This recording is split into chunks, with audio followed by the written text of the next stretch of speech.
네, 여러분 안녕하세요. 오늘은 드디어 정책 산출 분석의 마지막 차원인 재원에 대해서 공부를 해보도록 하겠습니다. 재원이라고 하면 돈의 원천을 말하는 거예요. 그래서 사회복지 정책에 쓰이는 돈이 어디서 나오는지에 대해서 공부를 하도록 할 텐데요. 자, 학습 목표를 먼저 보시겠습니다.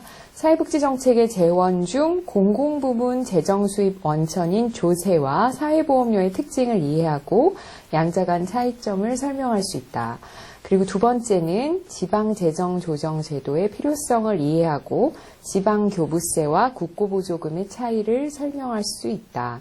세 번째는 민간부문 재원에서 자발적 기여와 이용료의 특징, 필요성에 대해 이해하고 설명할 수 있다. 자, 여기서 우리가 알 수 있는 것은 사회복지 정책의 재원을 크게 공공부문과 민간부문으로 나눈다는 것이고요. 그리고 공공부문은 다시 조세와 사회보험료로 나눈다는 것입니다. 지방재정조정제도는 공공부문 재원 중에서 중앙정부에서 지방정부로 이전하는, 지원하는 금액을 말하는 거고요.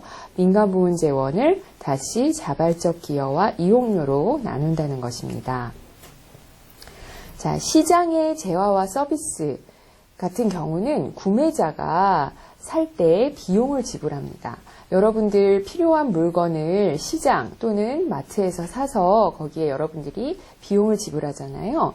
그런데 사회복지 정책의 재화와 서비스는 구매자 또는 이용자라고도 하는데요. 이 이용자가 비용 부담을 하지 않거나 실질 가치보다 적은 비용, 이거를 다른 말로 실비라고 합니다. 실비를 지급하는, 실비만큼만 지급하면 되는 그런 경우가 많아요. 자, 그래서 우리가 지금까지 대상과 급여에 대해서 공부를 했고요. 지난 시간에는 전달체계에 대해서 공부를 했는데 사실 대상과 급여를 설명하면 사회복지 정책 내용이 다 보여요. 누구에게 무엇을 주는가라는 것이 보이는데 사회복지 정책은 그 이면에 이것을 누가, 정부가 하느냐, 기관이 하느냐, 이런 공급자와 그리고 그거를 어떤 돈으로 하느냐, 비용을 어디서 나느냐, 이런 비용이 분명히 존재합니다. 그래서 우리가 대상과 급여만 배우고 정책 내용을 다 배운 것처럼 한다면 수급권자가 비용을 지불하지 않는다고 해도 누군가는 비용을 지불해야 되고 그 비용의 원천이 무엇인지 아는 것이 매우 중요합니다. 그래서 우리가 사회복지 정책의 재원에 대해서 배울 건데요. 사회복지 정책의 재원이 왜 중요하냐면 이 재원이 지속적이고 안정적으로 공급되지 않으면 정책의 보편성이라고 하면 대상을 얼마나 많이 줄 것인가 하는 보편성이고요. 포괄성은 급여가 얼마나 포괄적이냐, 현금만 주느냐, 현물도 주느냐, 이 욕구도 충족시켜 주느냐, 저 욕구도 충족시켜 주느냐 하는 게 포괄성이고요. 적절성은 여러분 아는 대로 급여의 수준을 말하는 거예요. 그러니까 재원이 충분하지 않으면 대상을 조금 줄 수밖에 없고 모든 욕구를 다 포괄할 수 없고 또 사회복지 정책 급여의 수준이 낮아질 수밖에 없습니다. 그래서 재원이 매우 중요한데 사회복지 정책의 재원은 크게 공공부문과 민간부문으로 나눕니다. 그리고 이 책에서는 공공부문의 재원을 아주 크게 조세와 사회보험료로 구분을 하고요. 민간부문의 재원은 자발적 기여와 이용료로 구분을 합니다. 자, 그래서 이제부터 공공부문 재원에 대해서 먼저 알아보도록 하겠습니다. 여러분들 책 175페이지에 보시면 이 공공부문 재원에 대한 설명이 쭉 나옵니다. 오늘날 사회복지 정책의 공급 주체는 지난 시간에 전달체계에서 배운 것처럼 공급 주체는 민간도 존재하고 정부도 존재하고 또 영리부문도 존재하고 비영리부문도 존재합니다. 그래서 이 공급 주체가 다양할지라도 사회복지 정책의 책임이 가장 큰 공급 주체는 정부이죠. 그리고 또한 정부가 운영하는 사회복지 정책의 재원뿐만이 아니라 민간 비영리 부문에서 운영하는 정책이라 할지라도 정부가 재정을 부담하는 경우가 참 많습니다. 그래서 이 정부의 재원을 아는 것은 매우 중요하죠. 그리고 여러분들이 이미 전달체계에서 배운 것처럼 정부는 크게 중앙정부와 지방정부로 구분이 됩니다. 중앙정부의 재원은 다시 예산과 기금으로 구분이 되는데 여기서 기금은 사회보험 관련 기금이라고 생각하시면 됩니다. 예산은 수입 원천이 국세로부터 수입을 하고요. 국세는 이제 국가가 걷어들이는 세금을 말하는 거고요. 그 다음에 기금이라는 거는 사회보험료 수입을 말합니다. 지방정부의 재원은 지방정부가 국가의 사무, 즉 중앙정부의 사무를 위임받아서 하느냐 아니면 자체적인 업무를 하느냐에 따라서 국가에서 위임받아서 하는 업무에 대해서는 국고보조금을 지원받고요. 그 다음에 자체적인 사무 예산에서는 지방세 수입이나 아니면 교부금을 지원을 받습니다. 자, 그래서 이 자세한 내용은 각각 뒤로 가서 다시 배우도록 하겠습니다. 자, 먼저 우리가 여기 조세라고 하는 이 중앙정부 예산의 국세 수입에 대해서 먼저 알아볼 텐데요. 이 조세를 통해서 사회복지 정책 재원을 충당하는 이유, 이거는 무엇을 말하냐면 국가가 왜 세금을 거두어서 사회복지 정책 재원으로 충당을 하느냐라는 거예요. 첫 번째 이유가 복지국가에서는 국민의 생존권을 보장할 의무가 있습니다. 국민의 생존권을 물론 자기가 소득을 벌어서 자기의 생계를 영위하는 거는 국민들이 다 할 수 있다고 생각이 되잖아요. 그런데 그렇게 하지 못하는 사람들이 있는 거죠. 특히 저소득층의 경우는 생존권을 보장하기 위해서 자기가 벌어들인 돈으로 충분히 생계를 충당하지 못하는 경우가 있습니다. 그럴 때는 국민들이 납부한 세금을 통해서 국가가 사회복지 정책을 수행을 하게 되죠. 또한 사회복지 정책의 중요한 기능 중에 하나가 소득 재분배 기능이라는 거를 우리가 첫 번째 시간에 배웠습니다. 이때 이 소득 재분배 기능을 한다는 거는 사회복지 정책을 해서 급여를 나누어줌으로써 하는 것도 있지만 그때 여러분들 기억하실지 모르겠는데 이미 세금을 거둬들일 때부터 소득이 높은 사람들한테 많이 걷고 소득이 적은 사람들한테 적게 거둠으로써도 소득 재분배 효과가 있다고 했죠. 그래서 일반 조세의 소득세는 왜 소득 재분배 효과가 있냐면 누진율을 적용을 하면 고소득층은 많은 세율에 높은 세율의 세금을 내고 저소득층은 낮은 세율의 세금을 냅니다. 이런 소득세를 통해서도 소득 재분배 효과가 날 수 있고요. 그 다음에 상속세나 증여세를 통해서도 소득 재분배 효과가 나올 수 있습니다. 왜냐하면 상속이나 증여 같은 거는 흔히 돈이 많은 사람들이 하게 되죠. 그래서 그 사람들한테 세금을 걷어들임으로써 소득 재분배 효과가 있게 됩니다. 그래서 다시 한번 말하지만 소득세율은 누진율을 적용함으로써 소득 재분배가 더욱 증가할 수 있습니다. 세 번째는 사회복지 재화와 서비스가 우리가 지난 시간에 전달체계 시간에 배운 것처럼 준공공재적 성격이 있습니다. 그래서 공공부문이 개입을 해야지만 사회적으로 충분한 양이 생산되기 때문에 공공부문 개입을 위해서는 정부가 재정을 보조하는 것이 필요한 거죠. 그래서 이 조세를 통해서 사회복지 정책 재원을 충당해야 합니다. 조세제도라고 하면 사전적 의미는 이렇습니다. 국가와 지방자치단체, 무슨 말이냐면 중앙정부와 지방정부가 재정 수입을 조달할 목적으로 법률에 규정된 과세 요건을 충족하는 모든 자에게 직접적인 반대급부 없이, 그러니까 세금을 거둔다고 해서 이 세금에 대해서 내가 이거 줄게요 라는 게 아니라는 거예요. 세금을 일단 걷는다는 거죠. 그래서 세금을 직접적인 반대급부 없이 국민에게 부과하고 징수하는 금전급부를 규율하는 규범의 총체를 조세제도라고 합니다. 자, 이렇게 우리나라의 조세체계를 아는 것이 이 재정의 원천이 무엇인지를 더 구체적으로 아는 데 도움이 되는데요.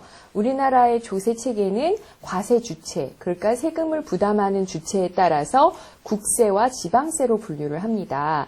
국세는 중앙정부가 걷어들이는 세금이고 지방세는 지방정부가 걷어들이는 세금인데 이 국세와 지방세로 분류하는 이 분류 그림이 제가 올려놓은 PPT에 하이퍼링크로 걸어놨어요. 이 스튜디오가 인터넷이 잘 안 되기 때문에 제가 지금 보여드릴 수는 없는데 여러분들이 이해를 돕기 위해서는 이 PPT에 하이퍼링크를 한번 연결시켜서 볼 수 있으면 좋겠습니다. 그리고 세수의 용도에 따라서, 그러니까 이 세금의 수입을 어디에 쓰느냐에 따라서 일반적으로 쓰느냐, 아니면 어떤 특정 목적으로 쓰느냐. 그래서 일반적으로 쓰는 걸 보통세, 그 다음에 특정 목적으로 쓰는 거를 목적세라고 합니다. 그래서 국세는 국가가 부과하는 조세, 지방세는 지방자치단체가 부과하는 조세예요. 그래서 여러분들 책 각주 5번을 참고하시면 지방세에 포함되는 게 뭔지를 이렇게 제가 잠깐 적어놨어요. 그래서 각주 5번을 보시면 뭐 취득세, 등록면허세, 레저세, 담배소비세, 지방소비세, 주민세, 지방소득세, 재산세, 자동차세 이런 것들이 있습니다. 그래서 여러분들이 아는 세금의 많은 것들이 또 지방세에 포함되기도 해요. 그래서 이런 것들을 참고하시면 좋겠고요. 그 다음에 보통세는 세수의 용도를 특정하지 않고 일반 경비에 충당하는 조세를 말하고 목적세는 세수의 용도를 특정해서 특정 경비에만 지출하는 조세를 말합니다. 예를 들면 교육세는 교육에만 쓸 수 있고 농어촌 특별세는 농어촌에 쓸 수 있고 교통세는 교통에만 쓸 수 있다는 것입니다. 이 조세 분류 체계 외에도 OECD에서는 우리나라 국세를 이렇게 분류할 수 있다고 예시를 하고 있는데 소득에 부과하는 과세, 재산에 부과하는 과세, 그 다음에 소비에 부과하는 과세 이런 식으로도 구분이 됩니다. 이거는 여러분들 책 177페이지 각주 6번에 이렇게 나와 있습니다. 그래서 소득과세에는 뭐가 있고 재산과세에는 뭐가 있고 소비과세에는 뭐가 있는지 그래서 소득과세의 대표적인 예가 소득세와 법인세이고요. 재산과세는 대표적인 예가 상속세, 증여세, 종합부동산세 이런 게 있습니다. 소비과세의 대표적인 예는 여러분들 잘 아시는 부가가치세죠. 그래서 이런 것들이 우리나라 조세 체계의 그 조세에 해당이 됩니다. 여러분들이 내는 세금들이 어디에 해당되는지 알아두는 것도 상식 차원에서 도움이 될 것 같습니다.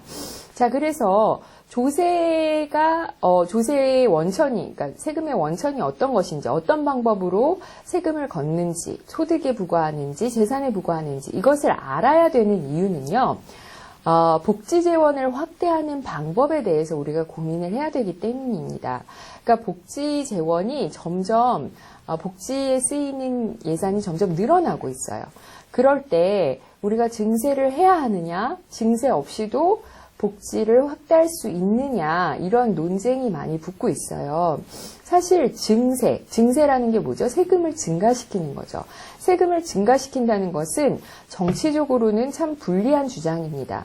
세금을 더 걷는다고 하면 누가 좋아하겠어요. 그래서 선거 때마다 복지정책 확대가 공약으로 제안되지만 지출 증가에 대응하는 재원 확대를 위해서 쉽게 이렇게 세금을 더 걷겠습니다 라고 공약을 내거는 정치인들은 많지 않아요. 예를 들어서 2013년에 박근혜 정부는 증세 없는 복지 확대가 가능하다고 했습니다.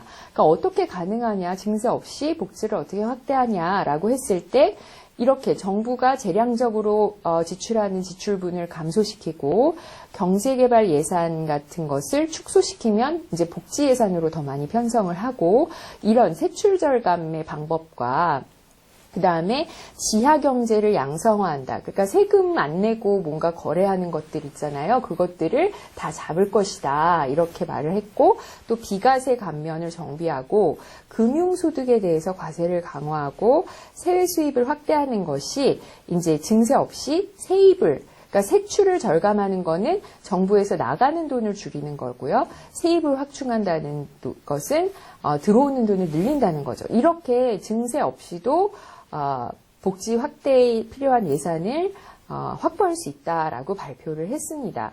그런데 그게 그렇게 쉽지 않았죠. 그래서 사실은 증세 없이 복지를 늘린다는 거는 조금 말이 안 되는 거예요. 근데 왜 국민들은 증세에 거부 반응을 보이느냐? 왜 그러냐면 우리나라 과세 체계가 공평하지 않다고 생각해요. 우리나라의 국민들은요. 그리고 정부의 세금 수입을 사용하는 거에 대한 불신이 많아요. 왜냐하면 소득이 많은 사람들이 탈세를 하거나 부정부패를 하거나 또는 기득권층 이득을 위해서 정책을 시행하거나 이런 것들이 많다고 생각하거든요. 그리고 이미 세금을 많이 내고 있다고 생각하는 사람들이 많아요. 그런데 실제로 우리나라 조세 부담률이 그렇게 높은 편은 아닙니다. OECD 국가에 비해서는 낮은 편이에요. 그래서 각주 7번을 보시면 우리나라의 조세 부담률과 국민 부담률이 나와 있어요. 국민 부담률은 이제 GDP에서 조세뿐만이 아니라 사회보장 기여금, 사회보장 기여금은 사회보험료를 의미하죠. 그래서 조세와 사회보험료가 우리나라 GDP에서 차지하는 비중을 말하는데 여기서 보시는 것처럼 각주 7번을 책을 펴고 같이 보시면 한국이 조세 부담률이 18%, 그 다음에 국민 부담률이 24.6%예요. 그런데 그 옆에 있는 미국, 일본, 프랑스, 독일, 이탈리아, 영국, 그리고 OECD 평균을 보시면 다 우리나라보다는 높습니다. 그래서 우리나라 조세 부담률이 그렇게 높지는 않은데 이미 우리나라 사람들은 세금을 많이 내고 있다고 생각을 한다는 거죠. 그래서 증세를 통한 재정의 확충 없이는 기하급수적으로 증가하는 복지 지출의 재원이 충당하기 어렵다라고 판단이 됩니다. 그러면 증세가 필요하다고 한다면 어떤 방식으로 증세를 해야 되느냐 이런 것들에 대한 설명이 필요하겠죠. 그래서 이 어떤 방식의 증세가 적절한가에 대해서 또 관점에 따라서 사람들의 의견이 다 다릅니다. 그래서 어떤 사람들은 부자 증세를 해야 된다. 그러니까 부자들한테 세금을 많이 걷어야 된다. 이 말은 누진 구조를 강화해야 된다. 그러니까 고소득층으로 갈수록 세율을 지금보다 더 높게 매겨서 고소득층에게 또는 큰 회사로부터 큰 법인으로부터 세금을 많이 걷어야 된다라는 거고요. 보편 증세를 해야 된다는 의견도 있어요.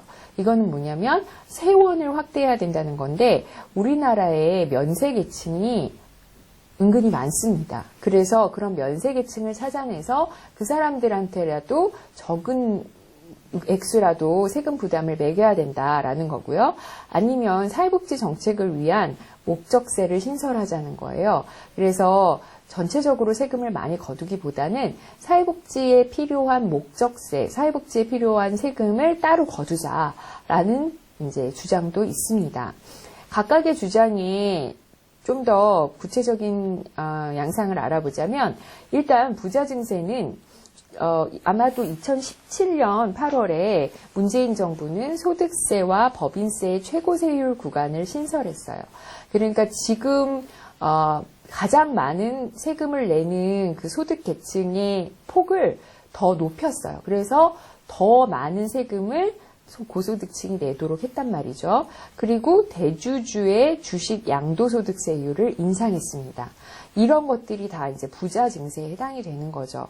그런데 이거에 대한 비판이 있습니다. 뭐냐면 우리나라에 아까 제가 말씀드렸던 것처럼 면세계층의 비중이 매우 높아요. 면세계층은 우리나라 근로소득자의 46.5%, 거의 50%에 해당하는 근로소득자들이 면제자예요. 세금 면제자예요. 그렇기 때문에 이 면세계층 비중이 높은 상황에서 부자 증세의 증세 효과는 그렇게 크지 않을 것이다라는 비판이 있습니다. 자, 두 번째는 보편 증세입니다. 보편 증세는 여기에 보이시는 것처럼 근로소득 면제자의 비율을 낮춰서 세원을 확대하는 것입니다.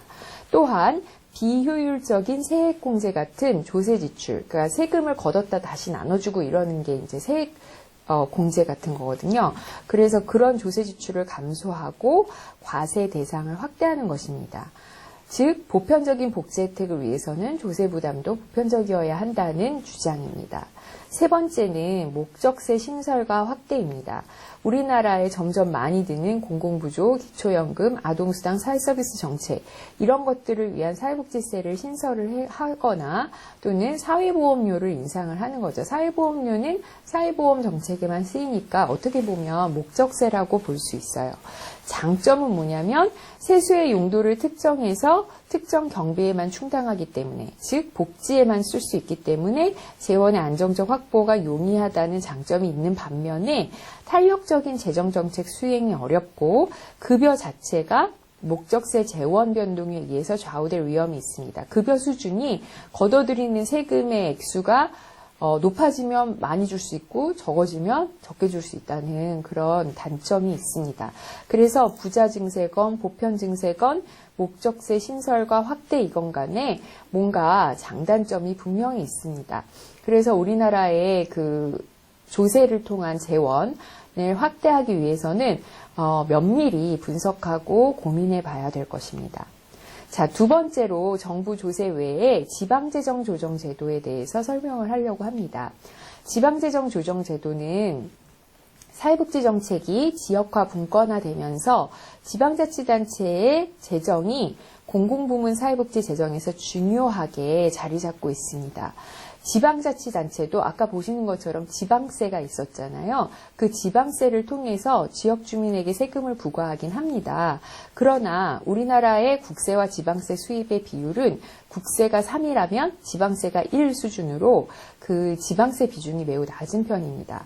다른 나라를 보면 물론 미국이나 독일 같은 연방제 국가들은 더 하겠죠. 연방에서 걷어들이는 세금보다 주정부에서 걷어들이는 세금이 더 얼마 안 되거나 얼마 차이 안 나거나 이제 많은 비중을 차지합니다.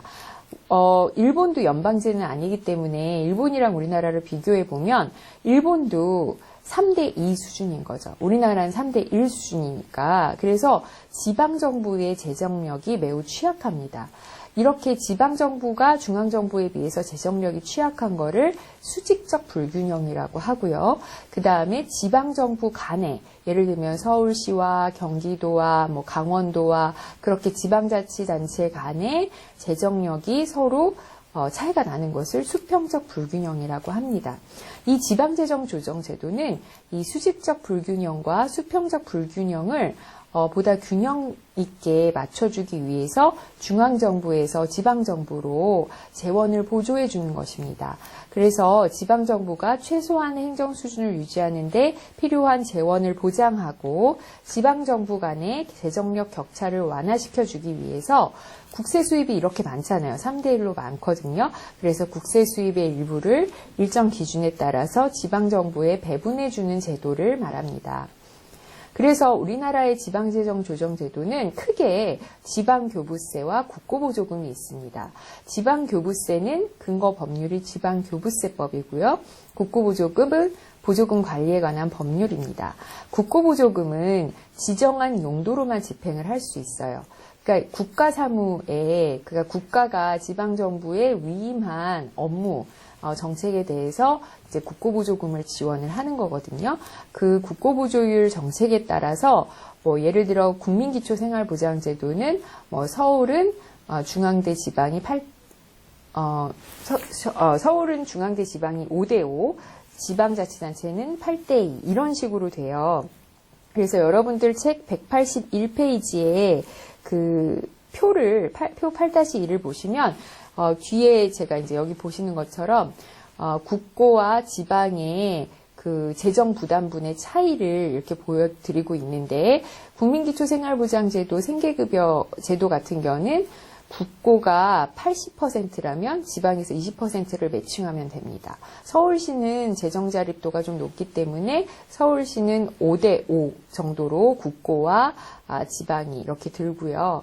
그 다음에 보육료 지원은 국고가 65%, 지방이 35%, 서울시는 국고가 35%, 서울시가 65% 이렇게 됩니다. 기초연금 제도 같은 경우는 이제 노인들에게 지급하는 기초연금이잖아요. 이거는 이렇게 생계급여나 보육료 지원처럼 정해져 있는 게 아니라 40에서 90%, 60에서 10% 이렇게 다릅니다. 어떻게 그럼 이거를 정하느냐? 그 지방자치단체의 노인인구 비율이나 재정자주도, 재정자립도에 따라 다르거든요. 그래서 국고보조금은 그런 국고보조율에 따라서 국고보조율을 그만큼을 이제 국가에서 지방으로, 중앙에서 지방으로 보조를 하고 있습니다. 그 대신에 이제 지방비도 아까 얘기했던 것처럼 8대2라면 2는 지방비가 부담하는 조건인 거죠. 그래서 이런 내용들이 이제 나와 있고요. 지방교부세는 특정 용도로 사용하지 않아도 됩니다. 지방에서 이제 내국세의 일정 비율, 예를 들면 국가에서 세금을 걷어들인 게 뭐 100만 원이다. 그러면 19만 2,400원은 이제 지방으로 아예 편성을 하는 것입니다. 그래서 지방정부의 재정 부족액이 예를 들면 수요액, 지방에서 필요한 금액이 있을 거고요. 그 다음에 지방에서 세금으로 걷어들인 수입이 있을 것이잖아요. 그 액수를 산출해서 그 액수가 많이 마이너스가 나는 데를 많이 주는 식으로 이렇게 지역별로 산출해서 확정을 합니다. 그래서 지방교부세에는 뭐 보통교부세, 특별교부세, 뭐 부동산교부세, 소방안전교부세 이런 것들이 있는데요. 자, 보통교부세에서 사회복지가 차지하는 비중이 30%나 돼요. 여러분들 지방정부에서 쓰는 예산의 많은 부분을 사회복지 정책에서 사용을 하게 됩니다. 그래서 지방재정에서는 중앙정부의 복지 지출을 적극 뒷받침할 정도의 세입 구조가 형성되지 않았고 최근에 취약성이 더욱 악화됨에 따라서 지방정부에서는 국가로부터 이렇게 지방교부세나 아니면 국고보조금을 통해서 이제 재원 보조를 받습니다. 그리고 최근 5년 동안의 복지 분야 국고보조금 증가 추세는 지방세에 걷어들이는 수입의 일반 재원의 증가율보다 훨씬 높아요. 이거는 무슨 말이냐면 그만큼 복지 분야로 지방정부 예산이 많이 쓰인다는 얘기입니다. 그래서 이렇게 지방재정조정제도가 있어요. 그래서 여기 표를 보시면 국고보조금이 2011년에는 30.5조 원이 있었고요. 복지보조금은 15.5조 원이 있었는데 이게 국고보조금이 41.2조 원으로 늘어났고 국고보조금이 24.8조 원으로 늘어났어요. 일반 재원이 이렇게 늘어났죠. 그런데 여기서 국고보조금이 7.1% 평균 증가율을 보인다면 복지보조금은 10.8% 증가율을 보여요. 그런데 반면에 전체 재원은 1%밖에 증가하지 않았거든요. 그만큼 복지는 보조금이 많이 늘어났는데 일반 지방세 수입은 그렇게 많이 늘지 않았다는 것을 볼 수 있습니다. 이렇게 최근에 복지 분야의 보조금 규모가 점점 많이 증가하고 있고 그리고 복지 분야로 지방 예산이 많이 쓰인다라는 것을 알 수 있습니다. 자, 이제 공공부문 재원의 세 번째로 사회보험료에 대해서 설명을 하도록 하겠습니다. 사회보험이라는 것은 이미 여러분들 다 알고 계신 거예요. 사회적 위험, 예를 들면 노령, 실업, 질병, 산재 같은 것에 대해서 보험이라는 금융시장의 기술을 적용을 해서 모든 국민 또는 근로자가 강제적으로 가입하게 되는 제도입니다. 사회보험료의 특징을 보시면 사회보험 가입자가 일정 기간 정기적으로 기금에 적립을 해요. 보험료를 적립을 하죠. 그리고 일종의 목적세 기능을 합니다. 왜냐하면 국민연금 제도에서 걷어들인 보험료는 국민연금 제도 급여에만 쓰이고 고용보험에서 걷어들인 보험료 수입은 고용보험에만 쓰이니까 그런 목적세 기능을 해요. 그리고 아까 보셨던 것처럼 예산과 기금으로 정부의 재원을 나눌 때 예산에는 편성되지 않고 기금 예산으로 편성이 됩니다. 그리고 사회적 위험의 예방 및 대응에만 지출을 하고요. 보험료를 정할 때 소득의 일정 비율로 해요. 그래서 우리나라 국민연금 보험료는 예를 들면 소득의 4.5% 뭐 이런 식으로 정하는 거죠. 그다음에 일정 기간의 보험료 기여를 조건으로 하기 때문에 급여를 수급할 때 공공부조처럼 낙인 효과가 별로 없습니다. 그런 점에서 장점이라고 할 수 있죠. 또한 피용자 보험, 피용자라는 건 근로자라고도 할 수 있죠. 고용이 된 사람. 그래서 근로자가 가입한 보험, 사회보험의 경우에는 사용자와 함께 보험료를 부담하기 때문에 가입자에게 유리한 제도입니다. 그래서 이 피용자와 사용자의 부담 비율, 즉 근로자와 고용주의 부담 비율은 사회보험의 종류나 국가에 따라 조금씩 다른데 우리나라 같은 경우 국민연금 사업장 가입자, 국민건강보험 직장 가입자, 고용보험의 실업급여는 피용자와 사용자의 부담 비율이 1대1입니다. 그 반면에 산업재해보상보험과 고용보험의 직업능력개발사업, 고용안정사업은 사용자가 다 100% 부담을 해요. 그래서 사업자가 보험료를 다 부담을 합니다. 그래서 그렇게 고용주만 보험료를 내는 보험이 있고요. 또 지역가입자는 이제 사용자 없이 보험료를 자기가 다 100% 부담을 하는 거예요. 그래서 지역가입자와 직장가입자, 사업장가입자는 조금 보험료 내는 비율이 다른데 이런 우리나라 이제 사회보험료 수준은 다른 국가에 비해서 낮은 수준입니다. 그래서 우리나라 사회보험료를 더 걷어도 되는데 사실 지금 사회보험료 수준이 매우 낮은 수준이에요. 그래서 2013년 기준으로 GDP 대비 6.4% 보험료를 내고 있다면 OECD 국가 평균은 10%예요. 또 우리나라 사회보험료의 특징이 뭐냐면 사용자에 비해서 근로자가 많이 부담을 해요. 1대1로 부담을 하잖아요. 우리나라는 반반씩 부담을 하는데 다른 나라는 사용자가 조금씩 더 많이 부담하는 경우가 있습니다. 자, 그리고 사회보험료의 또 다른 특징 하나가 뭐냐면 사회보험료가 소득 재분배 효과가 있긴 있어요. 근데 소득세에 비해는 낮아요. 왜냐하면 소득세는 누진율로 세금을 걷어들이는 반면에 사회보험료는 소득이 높아짐에 따라 그 보험료율 자체가 증가하는 건 아니고 그냥 보험료율은 똑같고 절대액만 증가하겠죠. 소득이 높아지니까 그거에 대한 비율은 똑같다고 보시면 됩니다. 그리고 보험료에 소득 기준에 상한선이 설정돼 있어요. 예를 들어 국민연금 보험료는 다 똑같이 4.5%씩 내는데 근로자의 경우 4.5%씩 내는데 예를 들어 월 소득이 500만 원이 넘어간다 그러면 600만 원에 4.5%, 700만 원에 4.5%를 내는 게 아니라 상한선을 500만 원 정도로 설정을 해놓고 600만 원 소득인 사람도 500만 원에 4.5% 이런 식으로 낸다는 거예요. 그러니까 상대적으로 소득세에 비해서는 소득 재분배 효과가 낮아요. 그런데 이 재원을 통해서는 소득 재분배 효과를 보지는 못하고요. 급여를 통해서는 이제 소득 재분배 효과를 봅니다. 여러분들이 나중에 이제 국민연금 제도를 보시면 알겠지만 국민연금 제도의 공식에는 소득 재분배 효과가 있도록 하는 공식이 있어요. 이거는 나중에 제도를 배울 때 더 자세히 알아보도록 하겠습니다. 또한 급여 자체가 사회적 위험이 저소득층에게 더 많이 발생을 하기 때문에 그런 점에서 이제 소득 재분배 효과가 있다는 것이죠. 그래서 사회보험료의 소득 재분배 효과는 걷어들일 때는 그렇게 소득세처럼 높지는 않다라고 보시면 됩니다. 그 다음에 사회보험료의 또 8번째 특징이 뭐냐면 조세 저항이 소득세에 비해 적을 수 있습니다. 왜냐하면 소득세는 걷어들여 다음에 이 국가 예산을 어디에 쓰이는지는 다 이제 국가가 알아서 쓰는 거거든요. 그런데 사회보험료로 걷어들인 기금은 어디다 써야 될지가 분명합니다. 그리고 자기가 낸 사회보험료 납부가 내 급여와 직접적으로 연결이 되기 때문에 조금 더 조세 저항이 낮을 수 있어요. 그 반면에 수급자가 급여 확대를 요구하기가 어렵습니다. 다른 유형의 제도, 예를 들면 공공부조 제도 같은 경우는 세금을 내는 사람과 급여를 받는 사람이 다를 수 있어요.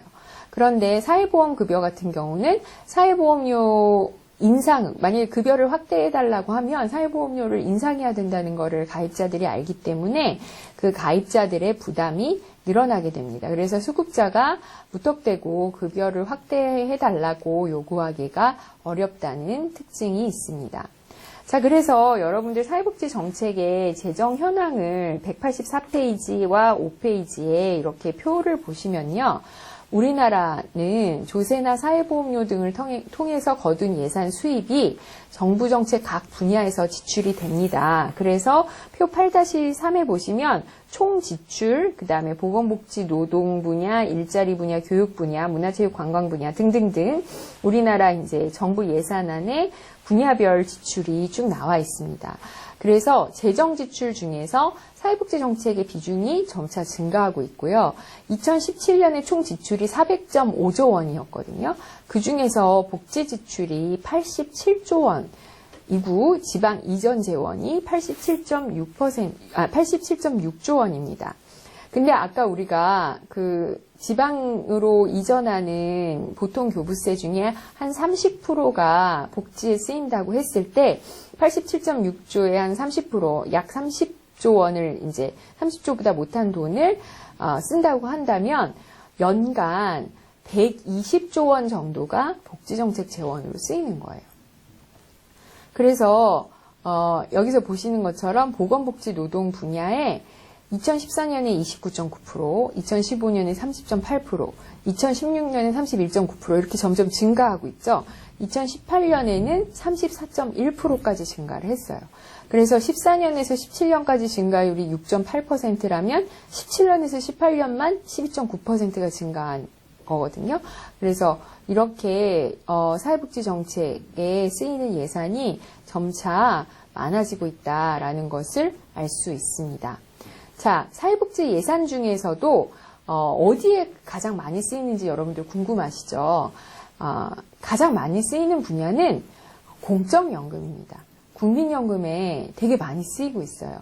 그래서 여기에 전체 총 지출, 이게 억 원이니까 이게 아마도 64조 2416억 원인데 총 지출 중에 가장 많은 부분을 공적연금에 쓰고 있고요. 그 다음으로 많은 돈이 노인복지에 쓰이고 있고요. 그 다음으로 기초생활보장제도에 쓰이고 있습니다. 자, 그렇게 2018년도에는 이제 보건복지부 소관이니까 사실은 복지를 보건복지부만 하는 건 아니잖아요. 여성가족부도 복지를 하고 있고 고용노동부도 하고 있기 때문에 그 보건복지부 예산만 가지고 이제 구분을 해보자면 공적연금에 가장 많이 쓰이고 있다는 것입니다. 자, 그러면 자, 이제 공공부문 재원에 대해서 다 배웠죠. 공공부문 재원 좀 어려운 건 저도 잘 알고 있습니다. 그래서 여러분들이 수업 시간에 많이 질문을 해주시고요. 그 대신에 이제 민간부문 재원은 그렇게 어렵진 않을 거예요. 그래서 좀 편안한 마음으로 남은 이제 민간부문 재원에 대한 수업을 들어주시길 바랍니다. 자, 요즘에 민간 사회복지기관에서 정부 보조금이 드는 사업도 많이 써요. 왜냐하면 지방정부로부터 사업을 위탁받아서 시행하는 그런 프로그램들이 많기 때문에 정부 보조금 사업도 쓰지만 점점 민간 부문의 재원을 많이 활용한다고 합니다. 그래서 최근 종합사회복지관 사업비에서 민간 부문이라고 하면 후원금을 받는다든지 아니면 다른 재단으로부터 민간 재단으로부터 지원금을 받는다든지 아니면 이용자의 이용료를 받는다든지 이런 비중이 점점 증가하는 추세인데요. 당장 사회보험만 보더라도 노인장기요양보험 사업같이 사회보험료를 주요 재원을 하는 사회보험도 이용자 부담이 있어요. 그러니까 이용자가 사회보험 기금으로부터 이제 기금을 지원을 받지만 이용을 할 때, 그러니까 요양 서비스가 예산에서 이용자에게 급여를 하면서 공공부문 예산을 드리지만 사용자가 따로 지불하는 사용자 부담도 있어요. 그래서 그런 것들을 볼 때 민간부문 재원도 중요한 사회복지 정책의 재원이 된다고 할 수 있습니다.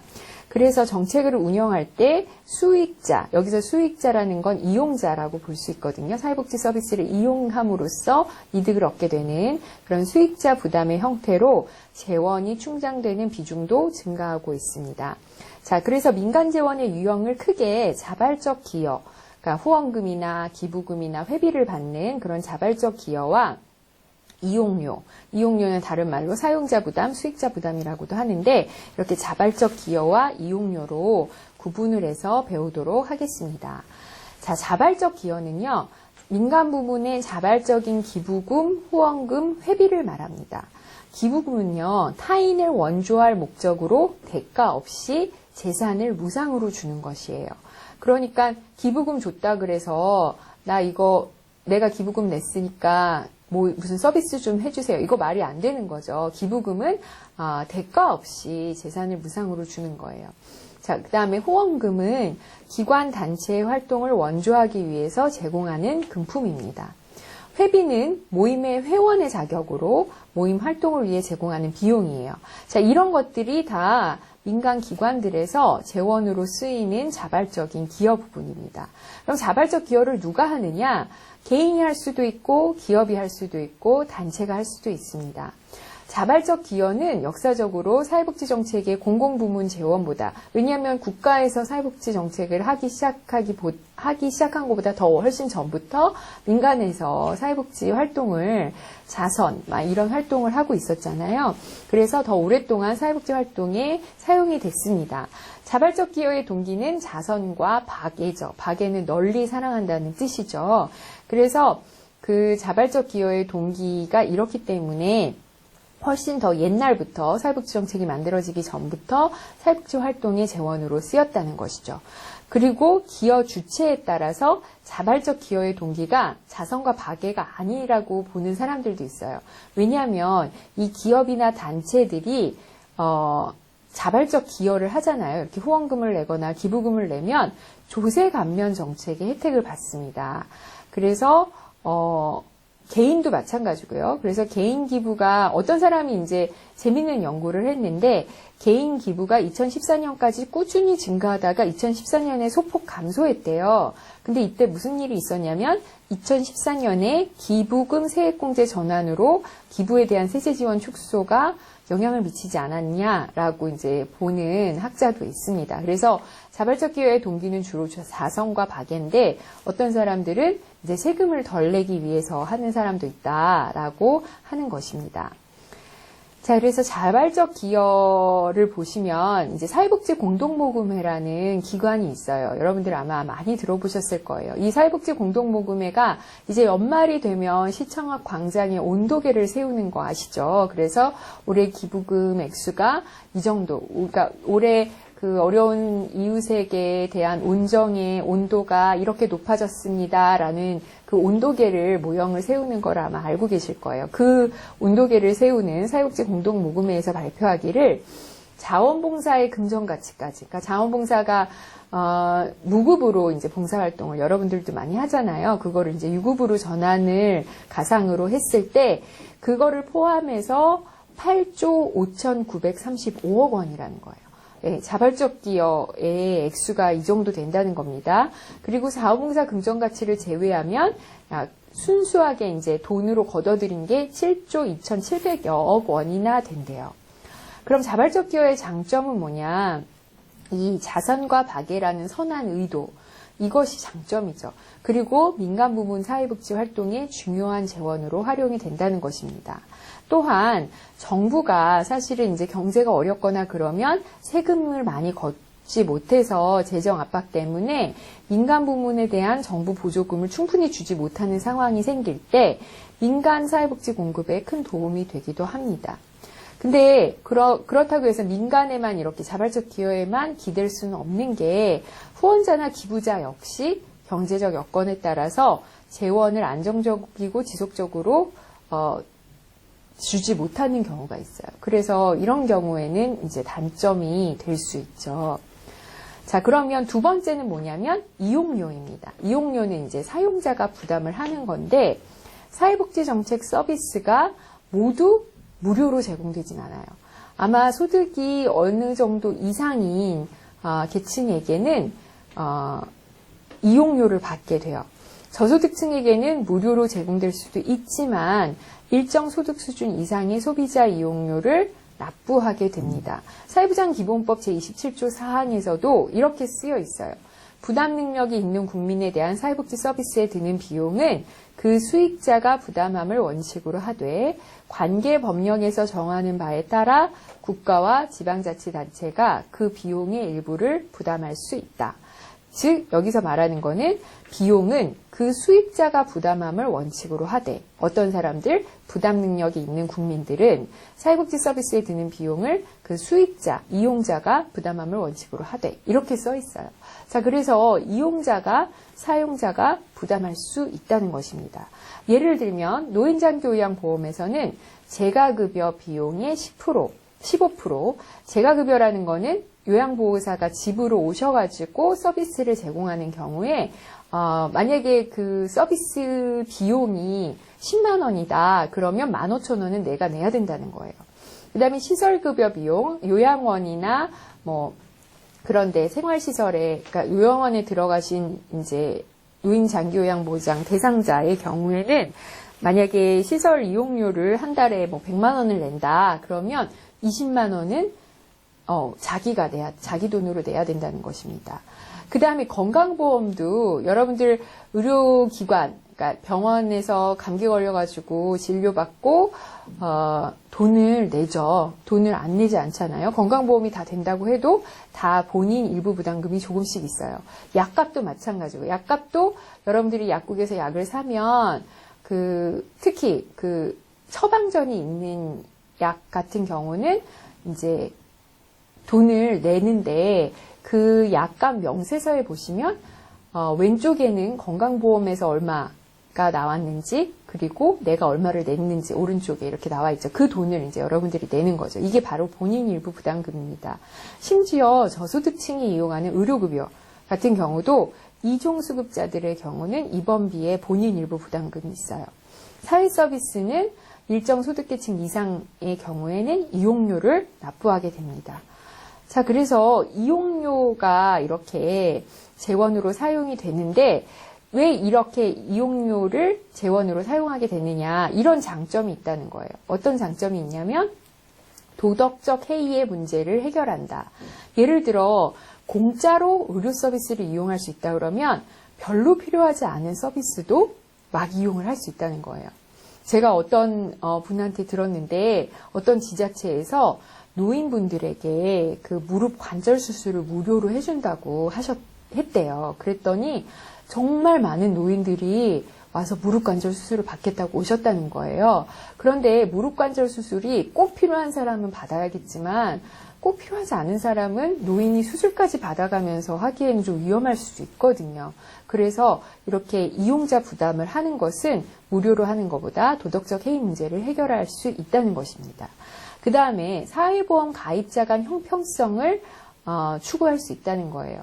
자, 건강보험의 경우는 여러분들 건강보험을 보험료를 내보지 않아서 모르겠지만 보험료를 소득에 비례해서 냅니다.